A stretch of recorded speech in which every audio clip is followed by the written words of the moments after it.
You see, the procedures that you follow have been there for ages.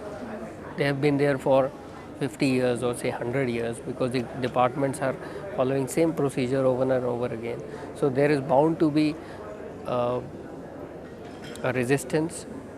There is bound to be problems when you implement ICT, because ICT is very fast. The information flow in ICT is very fast. So re-engineering is must.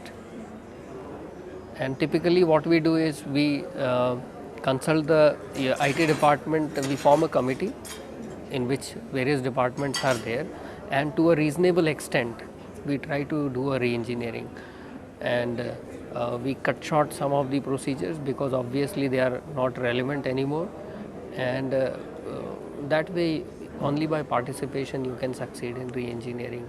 You cannot do complete re-engineering because that requires policy level decisions and decisions at higher levels, and some decisions are bound to take some time. So there has to be a combination of traditional methods and the new Yes, approaches. you have to strike a balance so that you can implement at least. After you have implemented and it grows and then it grows, then you can carry on more of an engineering. You cannot have one shot, single shot, a re-engineered system in which and then you implement IT, because that is difficult. Okay, and so we placed you in the urban governance session. So there's a lot of talk about urban. How do you think can we include the rural also? We can encompass the whole society into one kind of framework.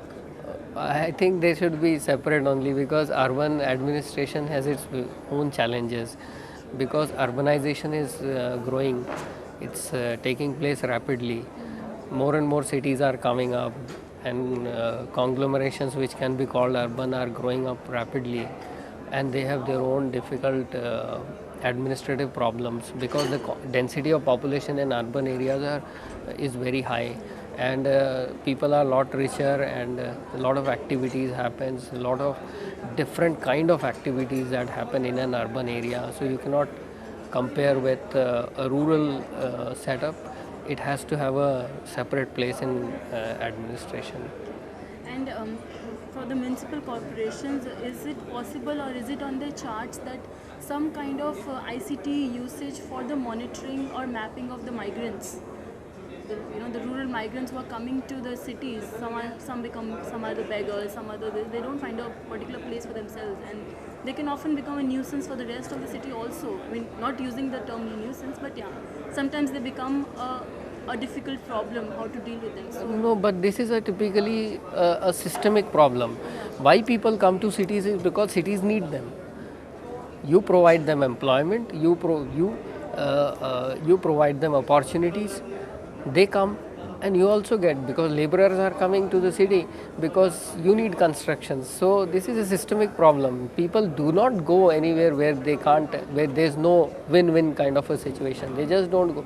And moreover, if you are creating a great divide between two areas, rural, and if you are not doing good enough for rural areas, they will also come. So this has to be tackled. I mean, I am not so competent to speak on this matter, but and what is your take on NEGP per se? I mean, how is I it? am not really aware Not about really it. aware.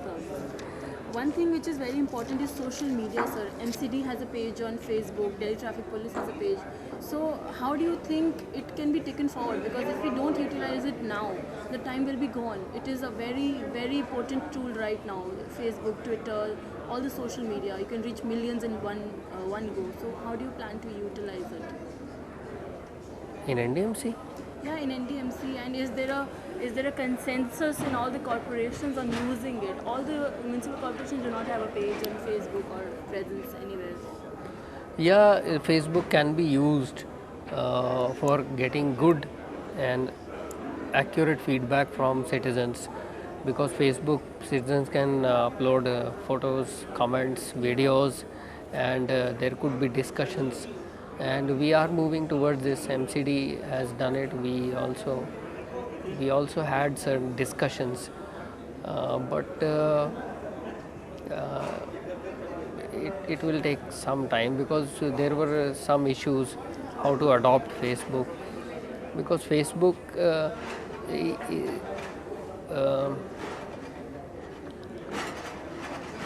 it's good tool to get a feedback, Yeah, but not beyond. I mean, that information to integrate it with the workflow of the So it's basically good for interaction and getting for the interaction, yeah. viewpoint of the Yeah. citizens. Yeah, that's it's good.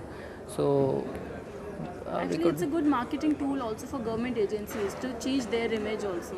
Branding also is necessary. Yeah, that's good input. Yeah, I think we should move towards using Facebook as a tool to interact with people. And I've observed, sir, that there are various services that the corporations are offering, and even NDMC must be giving. But there is very less awareness in the citizens about it. So, what are you doing for awareness, for marketing, basically for awareness in the people that these services are also available for you?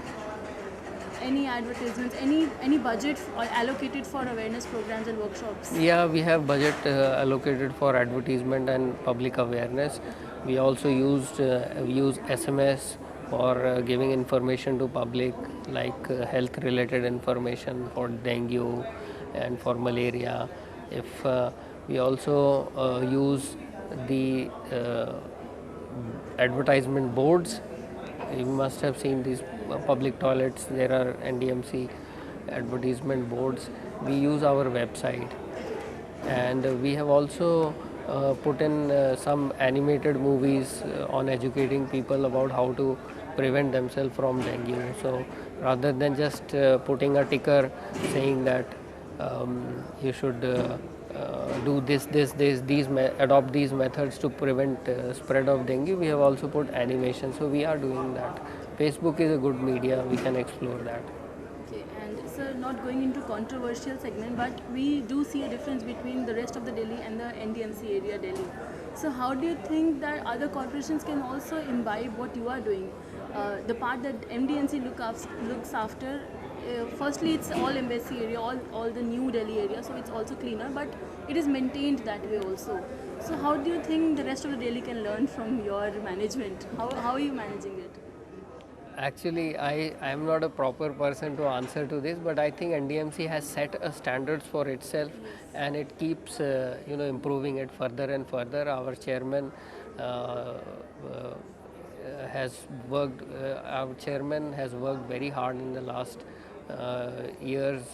All the previous chairmans and other departments have worked very hard to maintain that level of quality. And so, just my last question: what are, as an IT person, what are the current offerings of NDMC, and what is on the future roadmap? As I said, we are planning to give a single homepage to all the consumers and citizens in our area. The single homepage will address to the electricity, water, property tax, and estate license fee requirements initially, and then we are integrating it with GIS. The aim is to provide a single window, single homepage to every citizens for interaction with NDMC. Any deadlines for this project, sir? No, there cannot be any deadlines, but we are moving very fast on this. Roughly, when should we expect a? In another 6 months, you will see the home page, but the integration of various other things will keep on happening with time. But we will set a platform